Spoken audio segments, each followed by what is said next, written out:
El día de hoy vamos a hacer un repaso, porque siento que avanzamos, pero siempre es importante que en discipulado regresar y volver a tocar los términos esenciales, principios esenciales de nuestro estudio.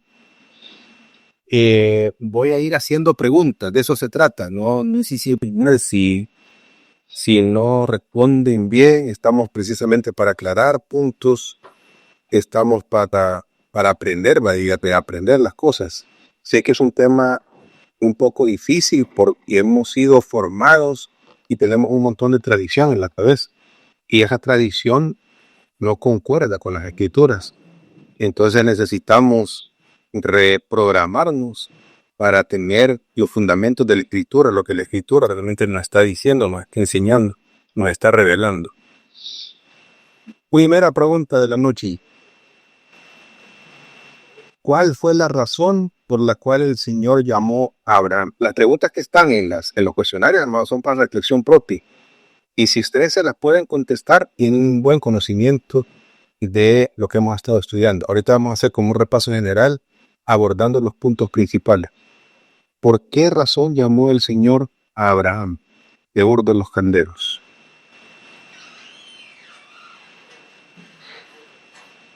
Nadie. Para sacarlo del entorno en el que vivía y de los dioses y todo para establecer su nación a través de él. La razón principal de su formación del reino de Oxini en la tierra. Porque todas las naciones que habían ido tras otros dioses adoraban a otros dioses. Y prueba de ello es que en la época en que Abraham llega a Canaán, hay gigantes. Hay adoración a otros dioses. El rey de Sodoma, todos esos reyes que usted ve en el contexto bíblico, uno se da cuenta que no son adoradores de Dios, del Dios verdadero, sino que del Señor. Solamente Melquisedec, ese es que aparece como verdadero rey y sacerdote en esa ciudad que se llama Salé. No sé si está claro para todos, ¿no? ¿Cuál es la razón de ser del llamado de Abraham? ¿Alguien tiene una pregunta? Manaíndo, bienvenida, Eneida, bienvenida. Nadie, pues estamos claros. Sí, pastor. Ok, segunda pregunta. Vamos a ir entrando en cómo se llama, en más profundidades. Y es importante saber, aunque sea de manera general, saber el principio es la conador Yemi, la revelación bíblica. Segundo principio, segunda verdad. ¿Cuál es la razón por la cual el Señor mandó a la esclavitud durante 430 años a la nación de Israel?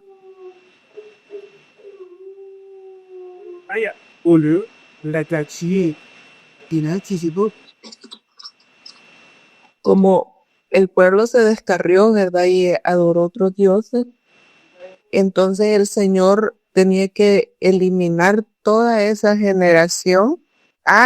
O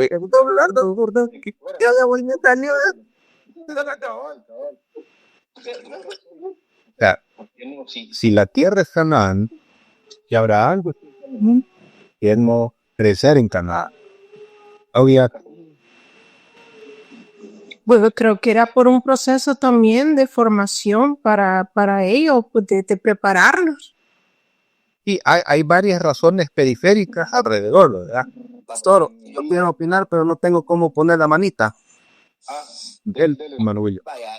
Yo recuerdo que en el transcurso del estudio, una de las razones por la cual Dios puso en esclavitud al pueblo de Israel, podríamos decirlo así, o era uno, porque yo recuerdo que en los estudios vimos de que cuando Abraham se regresa de Egipto con su esposa, traía una esclava.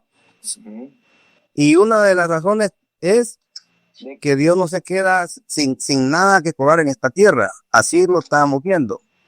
La otra razón que estábamos, No, se la robó. no, porque cuando Abraham llega a Egipto con su esposa, mienten y de hecho lo mencionaba usted que al Señor pues no estaba de acuerdo con la esclavitud y más o menos así lo voy entendiendo.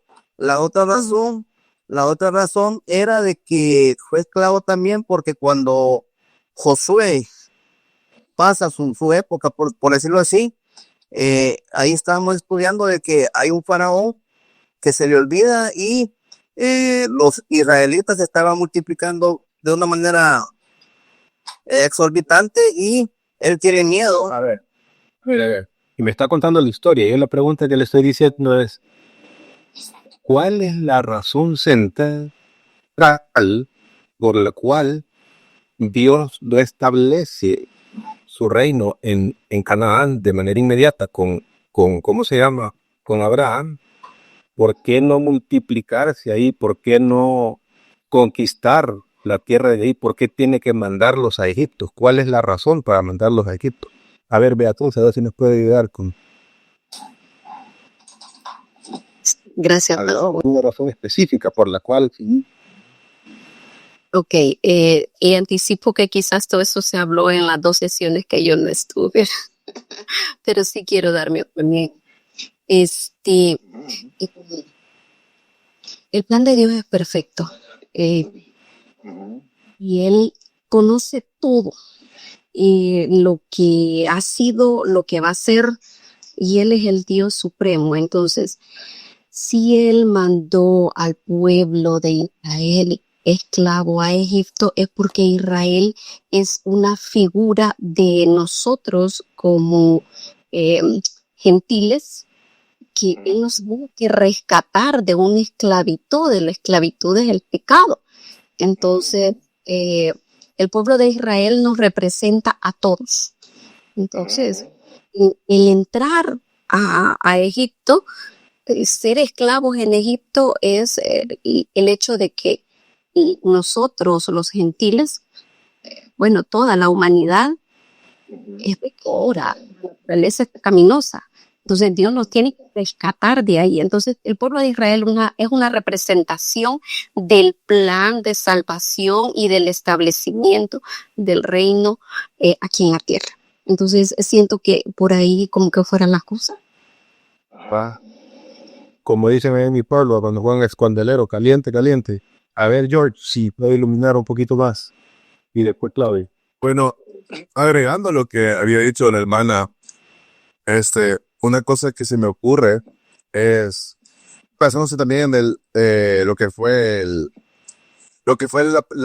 disculpe, la película, el mensaje de hoy de la mañana fue también para humillar a los dioses de ellos, de Egipto, man.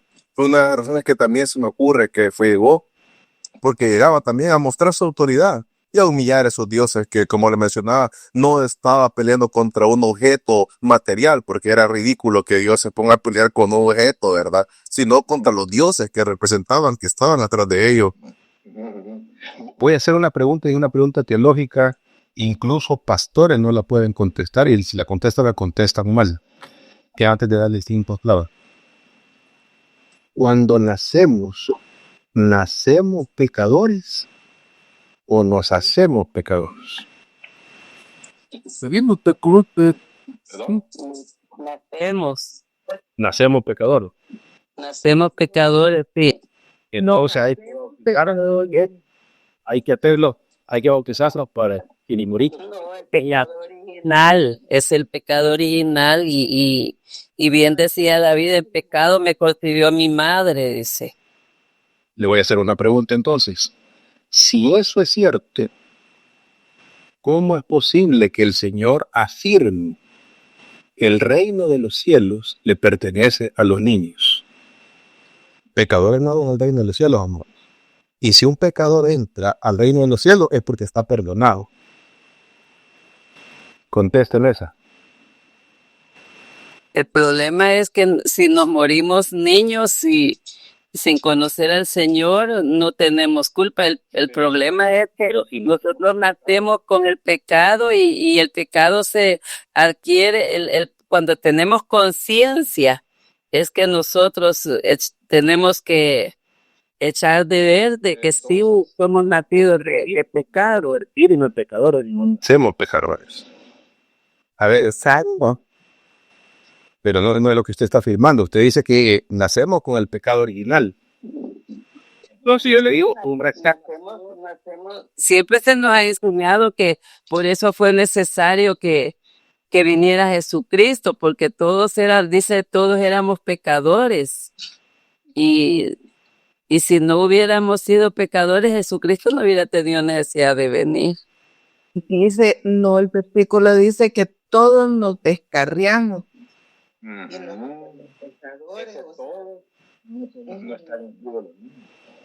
Los niños no.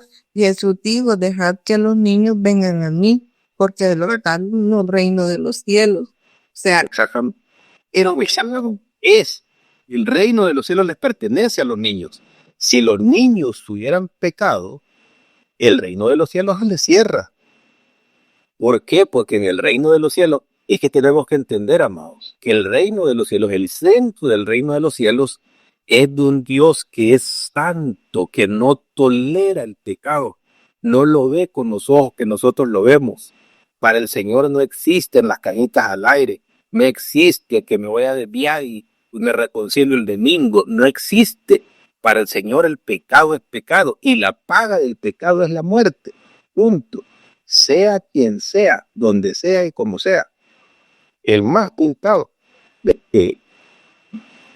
Pero cuando el Señor le corrige a los apóstoles, que los niños creen que son estorbo, en lo que Él está ministrando, Él dice, dejen que los niños vengan a mí, porque de los tales, de los niños, es.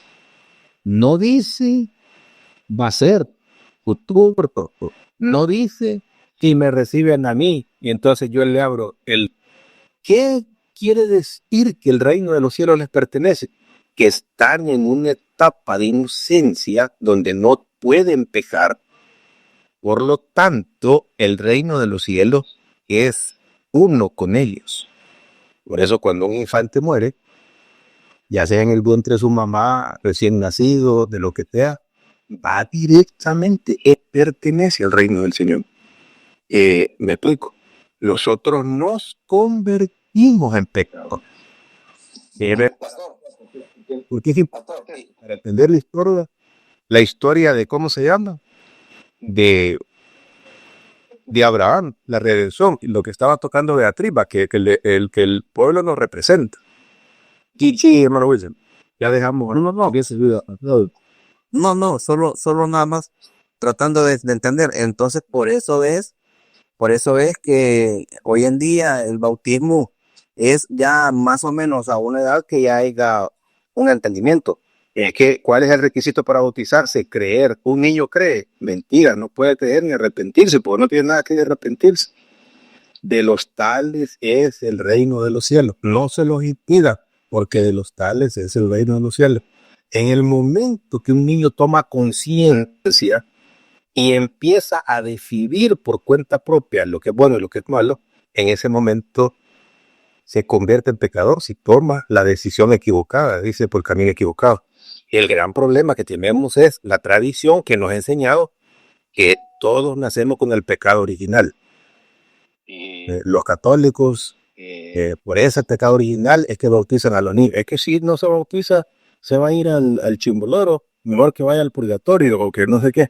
Pero no hay nada en la escritura totalmente revierte ese pensamiento, porque no hay nada en la escritura que nos diga que nosotros nacemos pecadores, nos convertimos en pecadores, nos desviamos de los caminos del Señor. Pero eso ya es una manera consciente, no delitos.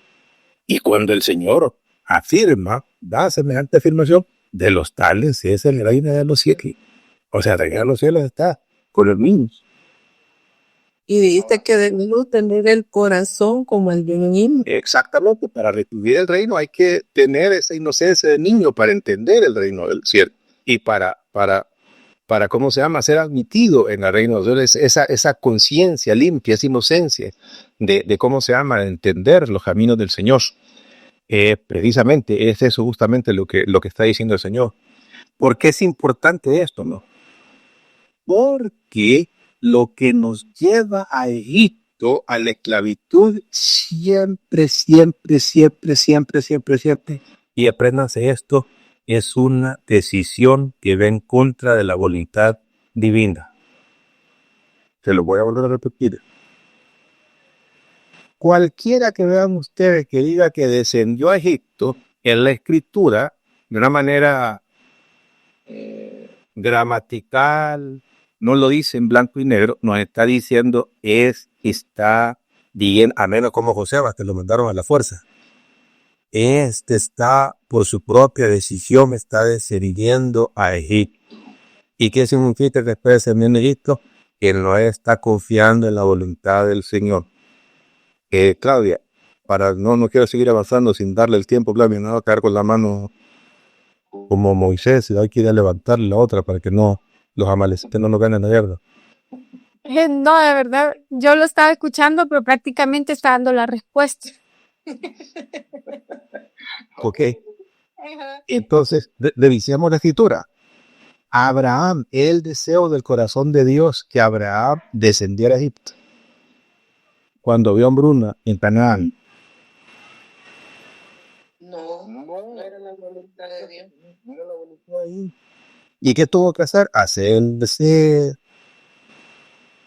Hacer las mismas cosas que hacían los egipcios, que eran, mira, Saripta, vos decís que sos mi hermana.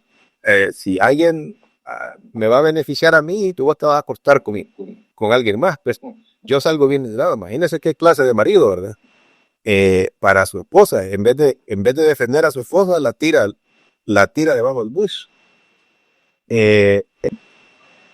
¿Qué hace que la nación de Israel descienda a Egipto? ¿Cuál es lo que, después de que Abraham llega de Egipto a la tierra de Canaán, cuál es el detonante por el cual el Señor toma la decisión de mandarlo a Egipto? A él, a su descendencia.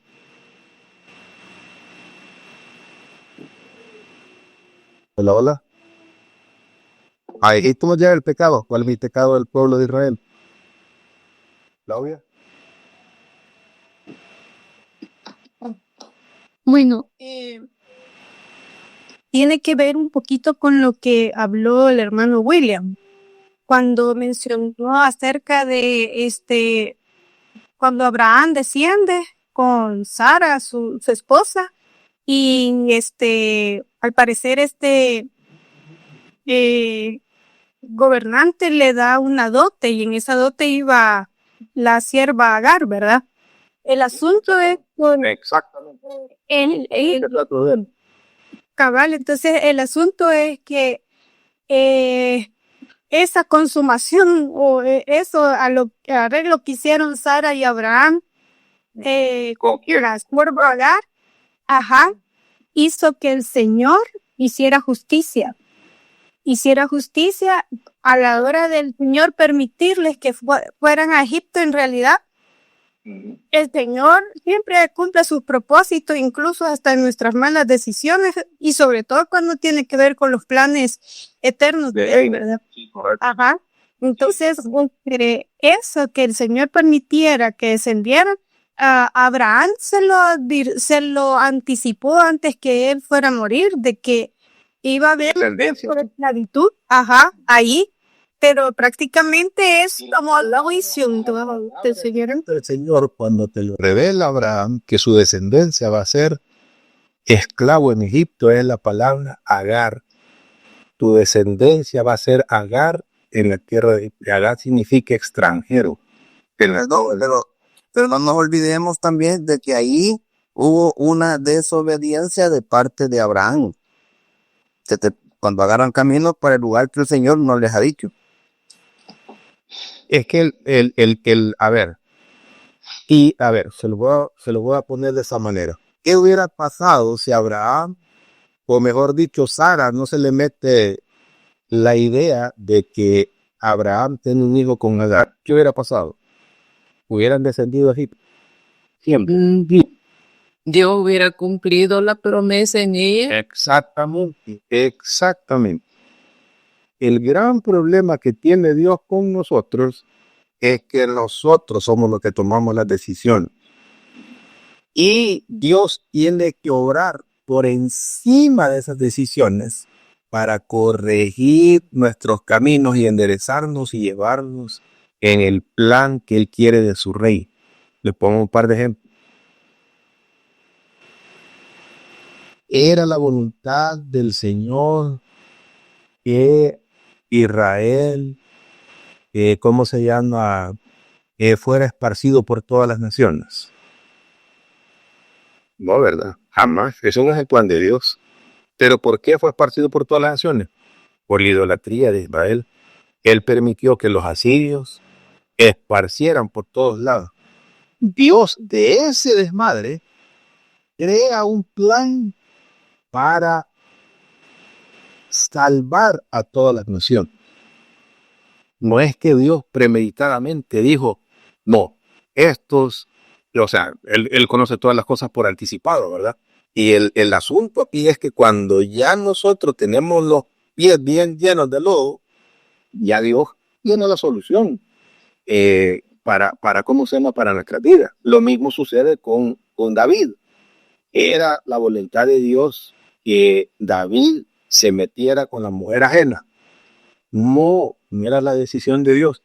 Pero Dios hace esa gran embarrada que pega a David de convertirse en un asesino y de casarse con una mujer ajena, hace algo bueno, porque de esta relación, que es una relación adúltera, nace Salomón. Y uno dice, ¿cómo es que nace Salomón? Es que Dios está transformando la noche en día, es que Dios está transformando el desorden en orden, es que Dios transforma la muerte en vida. No nos olvidemos de eso, pero ¿es necesario ese proceso? No, amado, no es necesario ese proceso. Si nosotros obedecemos y hacemos la voluntad del Señor, no es necesaria la retregada que nos tiene que pegar el Señor. ¿Llama? Sí, tal vez lo iba a decir, de que aunque el orden es derecho y todo, las consecuencias las tenemos que pagar. Esas consecuencias, si usted le hubiera a preguntar a David, y dice la escritura, amados, hablando de David, jamás en la vida volvió David a meterse con la mujer ajena. ¿Por qué? Porque como dicen en mi pueblo, el que se toma con leche, hasta la cojada soplan, porque la pagó carísimo. Y si a David le hubieran dado a elegir, después de todo lo que padeció por ese pecado, le hubieran dado a elegir morirse en vez del hijo de él, hubiera preferido morirse, de ver a sus propios hijos matándose entre ellos, de ver a un hijo de él violando a una hija de él, de que la espada iba a estar siempre presente, de ver que su propio hijo, uno de sus hijos mayores, está violando a sus mujeres en plena luz del día, de ver que su mejor amigo lo traiciona y ¿cómo se llama? Y se da vuelta en una rebelión que crea Absalón para su contra. La sufrimiento que tiene David, y todo el Señor se lo anunció, no te vas a morir, David, pero lo que vos hiciste en privado, te lo van a hacer en público. Las consecuencias son desastrosas y graves. Es que Dios es misericordioso. Sí, misericordioso. Es que Dios nos perdona todos los pecados. Por supuesto que los perdona. Las consecuencias las pagamos. Entonces, amado, lo que hace que el Señor determine que Israel vaya a Egipto es lo deshumano que fue Abraham, y se supone que es un hijo de Dios que conoce a Dios, lo que hizo con Agar. A Agar no le preguntaron que si quería, que si estaba de acuerdo, que vamos a hacer un contacto aquí, que vos te vamos a garantizar que siempre vas a tener trabajo aquí, que te vamos a cuidar, que te vamos a regalar un carro, que te vamos a vestir, que te vamos a llevar de vacaciones. Nada. Fue capricho de la doña y el don, que era medio copolino, y ni de versículo cambiaron y dijo que sí. ¿Y qué pasó? Hay consecuencias de ese asunto. Y si ustedes ven, ¿qué es lo que mueve a Israel a descender a Egipto? El hambre. Y porque en la vida de Abraham, el hambre es la que los hace descender a Egipto y que se vuelvan en esclavos durante 430 años. ¿Estamos, amados? Hola, hola. Amén. Amén, amén. ¿Alguien que tenga la duda, amados? Amén. La canción. De entre la pregunta que usted hizo, me hizo pensar, para esa época, la escritura habla de que en Canaán había gigantes. Y claro, Au- claro. Aún así, yo había pensado, o sea, creído, no sé por qué, pero había creído que el Señor, al permitir que desciendan a Egipto era para preservar la vida de ellos, para que se multiplicaran en número, ¿verdad? Y obviamente porque su plan era establecer su gobierno en una nación que él iba a formar, ¿verdad? Y esta nación que iba a enfrentar a estos gigantes, o sea, esto es lo que le quiero contar de lo que había creído, pues. Pues lo que uno puede llegar a pensar, pero se lo voy a descartar con la Biblia en la mano. Ajá, Abraham, con 300 hombres, derrotar a 5 reyes, que los reyes del sur no pudieron contra ellos y se llevaron hasta Lot y todas las riquezas. Fue Dios, porque Melquisedec le salió al paso y le dijo, fue Dios el que te dio esta victoria. Abraham solito pudo con 5 reyes, cuando 4 reyes no le pudieron hacer frente, 6 reyes no le pudieron hacer frente en el sur. Era capaz Dios, si se hubieran mantenido ellos en obediencia, él en obediencia, y ellos con Sara, ¿verdad? De guardarlos, de que se multiplicaran y de guardarlos y de hacer crecer, ¿cómo se llama? Todas las cosas, por supuesto. Y no necesitaba mandarlos a Egipto ¿cómo se llama? De vacaciones espirituales, no era necesario. Pero el Señor tiene que trabajar estableciendo su reino aún en las decisiones más tontas que nosotros los seres humanos tomamos, que van en contra de su voluntad.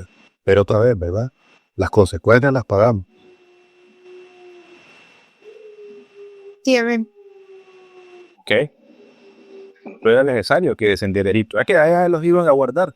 ¿Y cuál es la gran guardada que les pegaron? El Señor es que dice, ya están en Egipto, bueno, aquí los voy a proteger, aquí los voy a multiplicar. Pero imagínense ustedes estar siendo multiplicado en una tierra donde yo soy esclavo. ¿Qué chiste es ese, verdad? Perdón, pastor. Y ahí yo puedo entender que aún vea, en la desobediencia, y el Señor siempre estuvo presente y siempre está presente. Pero sí hay que pagar las consecuencias, porque eso sí no hay. Yo he observado, y gracias al Señor le doy porque nos da la oportunidad de ir comprendiendo mejorcito a través de que usted lo está utilizando como medio, ¿verdad? Porque hay pastores o hay líderes de iglesia que solo cuentan el lado negativo de por ejemplo, la historia de David con la mujer, ¿cómo se llama? La mamá, ajá, solamente, pero no explican, así como usted está explicando de que cómo es posible de que de esa relación nace el rey Salomón, ¿vea? Por ahí obvio que tenga con esa parte le quiere, hay que bajarlo, no es la cosa yo le bendiga a uno. El Señor se queda con la historia de Abraham, que descendió a Egipto y de Egipto salió rico, dice, hay que ir al mundo para ser visto. Ajá, correcto. Entonces, lo que nos enseña es de que Dios mira el mal que se está haciendo, hace los arreglos que él necesita, porque entiendo de que de las cosas malas, el Señor siempre hace cosas buenas.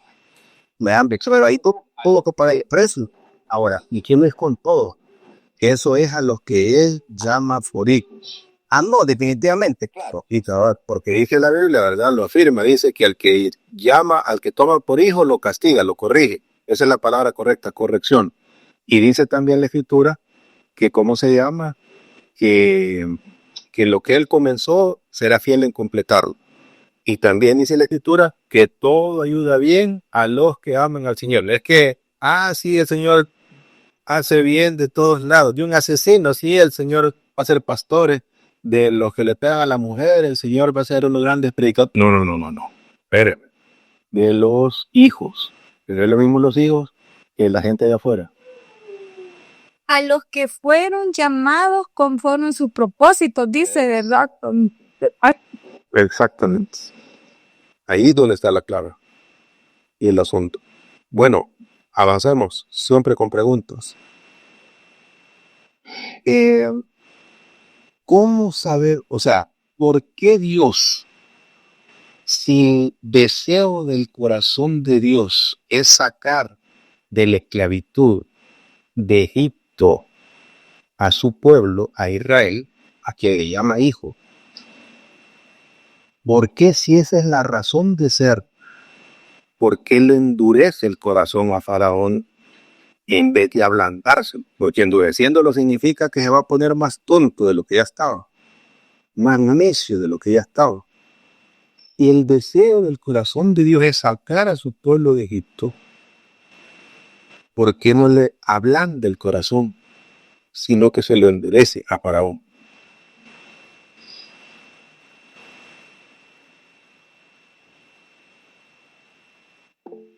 ¿Qué más? Bueno, la razón es para mostrar su gloria, ¿verdad?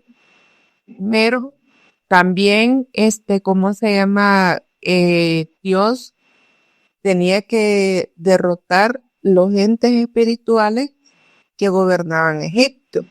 Exactamente. Aquí hay un tema de guerra espiritual, por lo cual Dios tenía que mostrar un grado de intensidad para llevarse la gloria de vida a él. Si hubiera sido que, deja ir a mi pueblo, sí, váyase, pues no hay ese problema. Cualquiera diría, es que la redención es fácil, esto no, ¿cómo se llama? No es nada difícil. ¿Cómo no? No fue eso lo que sucedió. Aquí hay una guerra espiritual. ¿Y por qué le decimos guerra espiritual? Porque si bien es cierto, hay una manifestación en el mundo material, aquí hay un pleito en el mundo espiritual. Hay un choque de dos reinos. El reino del Señor con el reino de las tinieblas. ¿Verdad? ¿O Beatriz tenía levantada la mano? Sí, pastor, pero esa iba a ser la respuesta, la guerra espiritual. Dios dejó en vergüenza a los dioses. Y si ve, cuando el Señor lo declara, está en Éxodo capítulo 12, que es cuando ya está la Pascua. Me voy a glorificar en los dioses de Egipto, matando al primogénito. ¿Y qué tiene que ver el primogénito? Es que no se supone que los dioses de Egipto son los benefactores del Nilo, de la salud, del ¿cómo se llama? De la agricultura, de la ganadería, del bienestar de la gente, de la multiplicación de las personas. Dios tiene que dar en el mero corazón de ¿cómo se llama? De los dioses de Egipto para destruir por completo ese sistema idolátrico para rescatar a ¿cómo se llama? A su pueblo. Tiene que derrotar, dice la Escritura, que la hermana Carmencita la vi que se conectó y ya se desconectó otra vez. Si alguien me puede contestar. ¿Y qué dice eso de nuestra redención?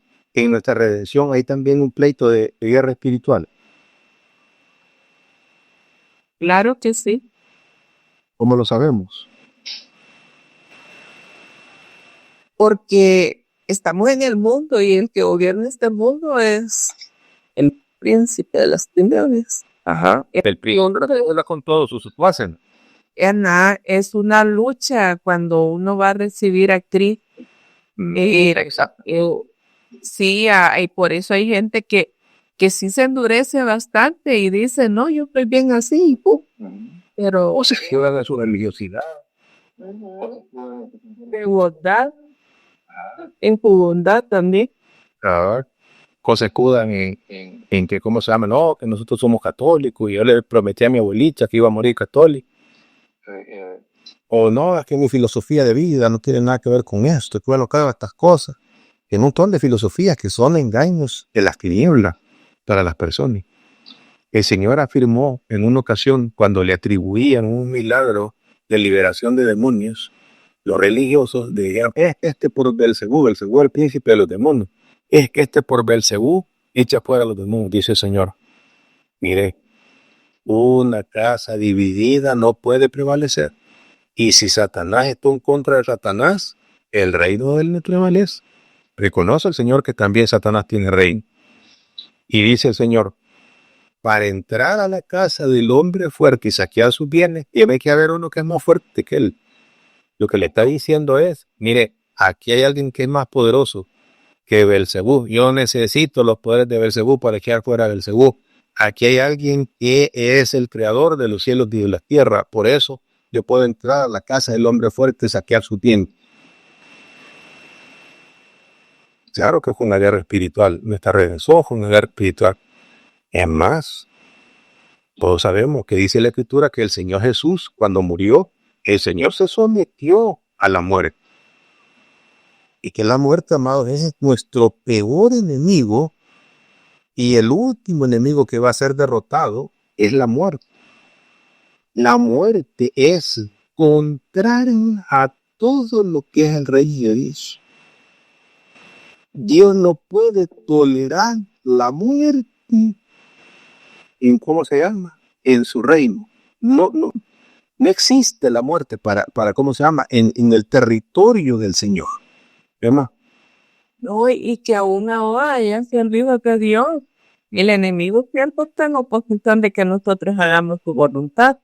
Que tú, inclusive, a salir a la iglesia, manda visitas o pasa algo, o sea, él lo que quiere es alejarnos a toda costa de hacer la voluntad del Señor. Correcto. Exactamente.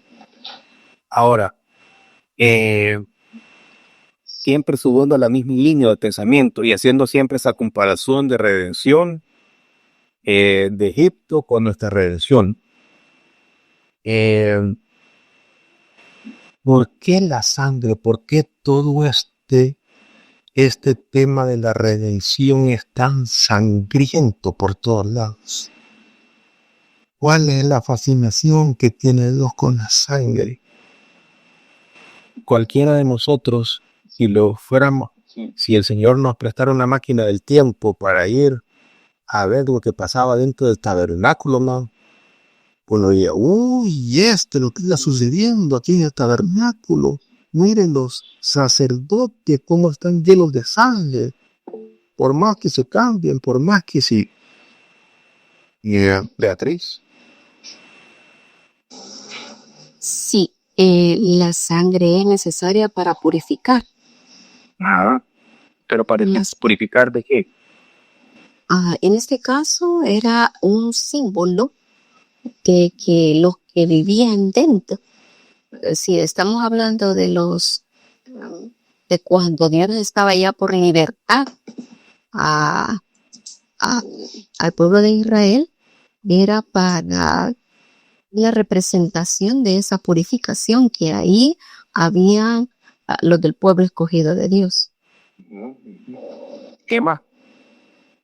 También esto pasaba cuando los dos chivos, pero entonces cuando a uno se le y uno era enviado al desierto y y el otro era depollado y era pero para la comunión, establecer la comunión con Dios, que eso era se llevaba dentro de esta tabernáculo, si no me equivoco. Sí, claro. Se mataba el corderito en los atrios y se purificaba todas las fosas internas del tabernáculo, incluyendo el lugar santísimo, que solamente en esa ocasión se purificaba el lugar santísimo con esa expiación. Claudia, perdón, y después Beatriz. También ¿Por qué la sangre? Porque no lo hace seguido con agüita, que es más chivo, que es más limpio. ¿Por qué?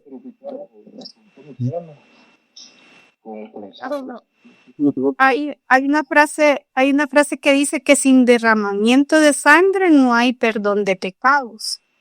Y está relacionado con la expiación de los pecados, ¿verdad? Me acuerdo desde el Edén, hubo ahí derramamiento de sangre al sacrificar los corderos para darles vestiduras a Adán y a Eva. Ajá, y pero ¿Qué es la sangre? Pues? ¿Qué es la sangre? En vida. Es vida, la sangre de ti. ¿Y por qué es necesario?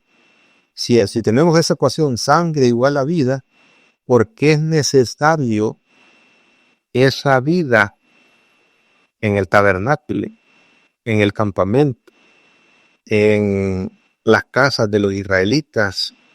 ¿Por qué era necesario?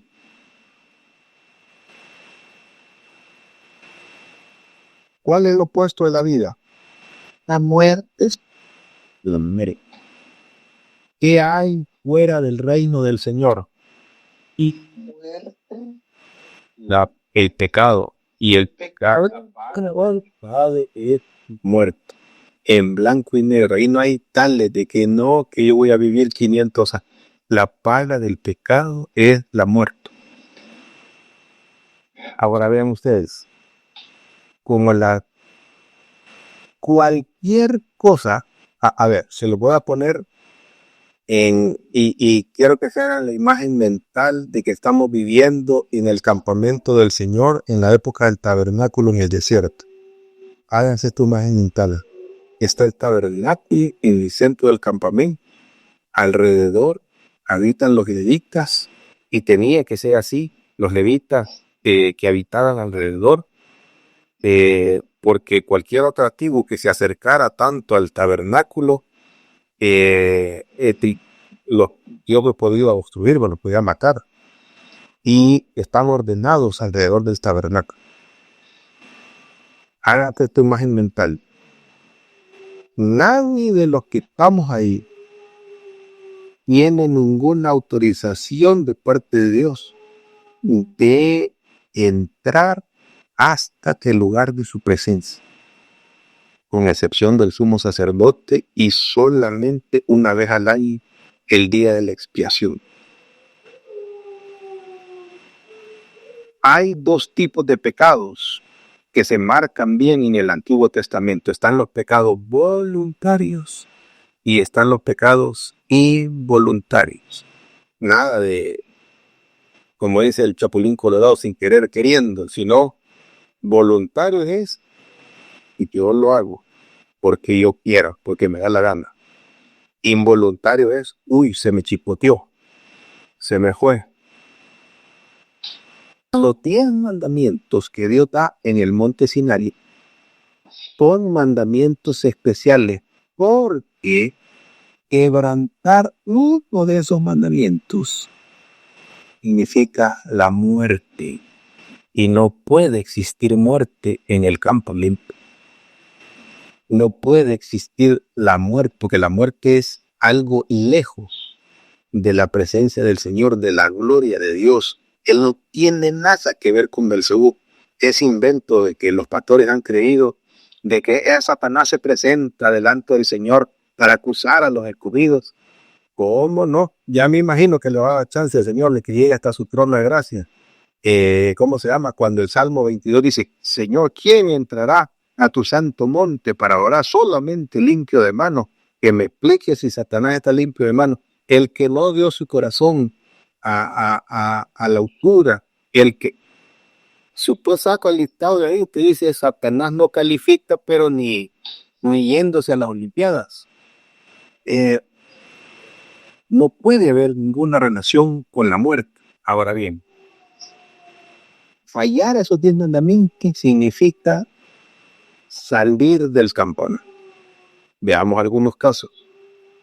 ¿Qué pasó con los israelitas que se metieron con mujeres moabitas y terminaron adorando otros dioses? Violaron el primer mandamiento. ¿Qué hizo el Señor con esos que pecaron? Jaque, muerte. Otro, un fulano, un día sábado, que era de descanso para adorar a Dios, se fue a traer leña, porque no podía ir el viernes, él quería el sábado de leña. ¿Qué le tocó a cómo se llama ese fulano? Muerte. A diferencia de lo que se nos ha creído, nosotros hemos creído, nos han mal enseñado. Creemos que, es que eso no peca, entonces lleva un corderito ahí donde está el sacerdote y el sacerdote lo sacrifica, entonces muere por los pecados de uno. Mentiras. ¿Por qué no puede ser así? Porque el que peca voluntariamente, por fuerza, estoy hablándole en ese tiempo, no me voy a confundir con el tiempo de la gracia, estoy hablando de ese, el que peca voluntariamente de esta manera, no hay ningún sacrificio por los pecados. Ese irremediablemente tenía que ser separado del campamento. Uno, no hay más. Los sacrificios de los que habla Levítico son para pecados involuntarios. ¿Qué son pecados involuntarios? Híjole, la regué. No me acordaba yo que cómo se llama, que no podía tocar un objeto sagrado. Cuando entré al ¿cómo se llama? Cuando entré al tabernáculo, me apoyé en el altar de holocausto y no podía. Me desbalanceé, me vino algo y me desbalanceé. Bueno, había una manera de ¿cómo se llama? De que el Señor hiciera remisión de esa falta, de esos pecados. Acuérdese, fuera del campamento de Dios está la muerte. Y dentro del campamento de Dios está la vida. Y mire que tanta era la pureza del campamento que Dios exigía. Una mujer que estuviera en su periodo de menstruación, y todos sabemos qué significa menstruación, no podía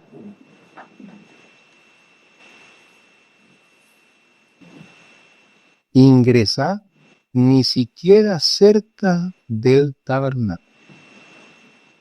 ¿Por qué no? Porque sangre, vida le salía a la mujer, y eso significa que si vida sale de la mujer, está más cercano a la muerte. Para no contaminar hasta estar purificada el tabernáculo. La sangre, amados, que se derramaba en el tabernáculo, en los sacos del tabernáculo, eran para que todo aquello que había llevado contaminación de muerte al campamento o al tabernáculo,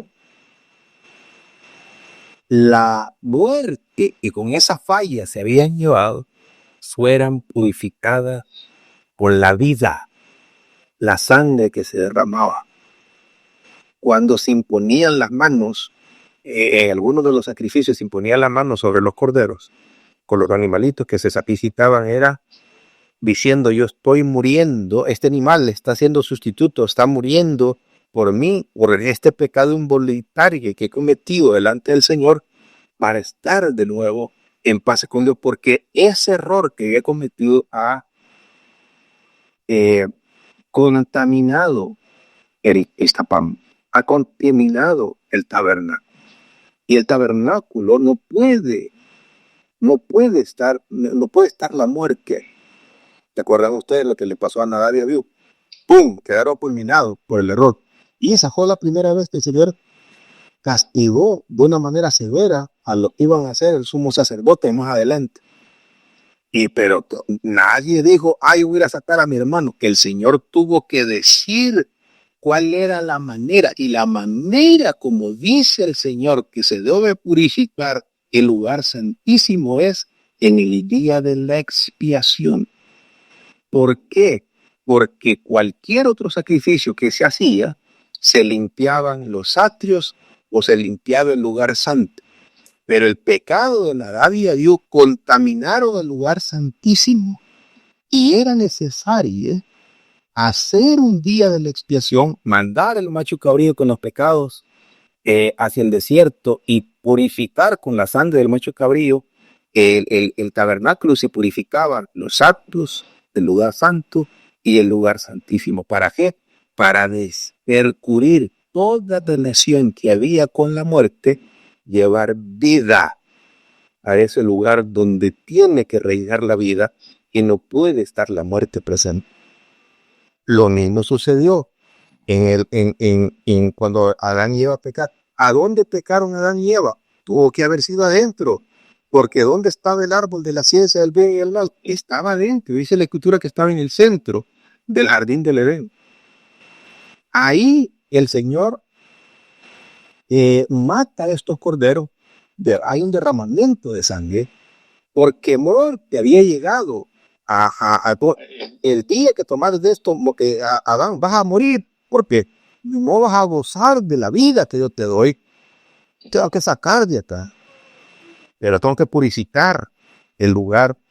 La vida es la que contrarresta cualquier contaminación de muerte que hay en el tabernáculo o en el campamento. Por eso es tan importante la sangre, amor. Por eso es tan importante la sangre de Cristo para nosotros. Porque es la sangre de Cristo la que nos compró y permanentemente nos compra el derecho de entrar al lugar santísimo. Dice la Escritura que entremos con valentía, que entremos con confianza hasta el trono de su gracia para poner nuestras cargas en las manos de Dios y encontrar en él el oportuno socorro. Usted le dice eso a un judío, le dice, vos estás loco, porque hay que hacer sacrificios, porque esto no es así, que solo vas a entrar hasta el tabernáculo, eso es solamente el sumo sacerdote. Pero Cristo, cuando muere, rompe el velo del templo para que podamos, todos aquellos que hemos creído en su sacrificio. La sangre, lo que significa, amados, es la pureza para poder entrar al reino del cielo. No la nuestra, no la de animales, la sangre de Cristo. Por eso dice la Escritura, Romanos, que somos contados como ovejas al matadero todo el tiempo, porque cuando entramos a la presencia del Señor, el Señor lo que ve es que nosotros costamos la sangre del Cordero Divino. Ese es un privilegio enorme, grandísimo, el ser parte de esa presencia gloriosa del Señor, no por mérito propio, sino por lo que Cristo hizo en la cruz del Calvario. Eso es vida de reino, eso es vida. Por eso la presencia de Dios es lo que tiene que traer vida a nuestras vidas. La presencia de Dios es lo que debemos cuidar, lo que debemos honrar, lo que debemos adorar y edificar. Esa presencia gloriosa en la que nos tenemos que sumergir cuando vamos a la casa del Señor. Saber que estamos ahí como hermanos, adorando al Rey de Reyes y Señor de Señores. Ese contacto con Dios nos llena de vida. Por eso no es lo mismo, amado, un domingo de playa, que viene todo tostado pensando en cómo va a resolver los 5,000 problemas que tiene para el día lunes, que haber ido a la casa de Dios y haber descargado toda ansiedad, porque Él, dice la Escritura, tiene cuidado de nosotros. Amén. Pregunta, hermano. Tal vez como testimonio, cuando Isaac estaba en el problema, al principio me dejaron las visitas los domingos. Y créanme que ¿cómo se llama? Que me sentía tan debilitada porque ¿cómo se llama? No sentía que no estaba recargando, que no estaba cuando tal vez más lo necesitaba, ¿verdad? Entonces, cuando pusieron las visitas el sábado, fue horrible el cambio para mí, el sacrificio que tenía que hacer para poder entrar temprano a verlo y todo, pero de verdad, el domingo yo estaba en la iglesia, estaba llenándome de su palabra otra vez, estaba en su presencia, estaba adorando, estaba en comunión y eso a mí me fortalecía, el abrazo de los hermanos y todo eso. Realmente se vio la diferencia. Y amén, totalmente diferente. Y hay hasta estudios seculares donde se habla de la gente que va a la iglesia versus la gente que no asiste regularmente a la iglesia, de lo psicológicamente mal que andan las personas sin Dios versus las personas que tienen más cordura, más vida, más entusiasmo, más ánimo en la semana, las que no asisten a ¿cómo se llama? Y que parece paradójico, va a poner, pero si en una playa vamos a disfrutar, ahí no voy a tostar todo. Pero no es lo mismo estar frente al mar que estar en la presencia de Selim. Eso es un privilegio enorme que los hijos de Dios tenemos y que no debemos tener a monos, menospreciar y mucho menos ningunear. Pastor ahí que no quiere tener todos los días en video, todos los domingos en la iglesia. Él porque no sale, tiene que estar ahí. No. Es la presencia gloriosa del Señor la que debemos honrar y cuidar. No sé si queda claro, ¿no? Todos estos son, si uno no ve la realidad del Antiguo Testamento, no entiende lo que está sucediendo en el Nuevo Testamento. La importancia de lo que es el Antiguo Testamento, aunque las formas cambien, pero la esencia queda, porque Dios es el mismo de ayer, de hoy y de siempre. Amén. Amén. Amén. Que el Señor les bendiga.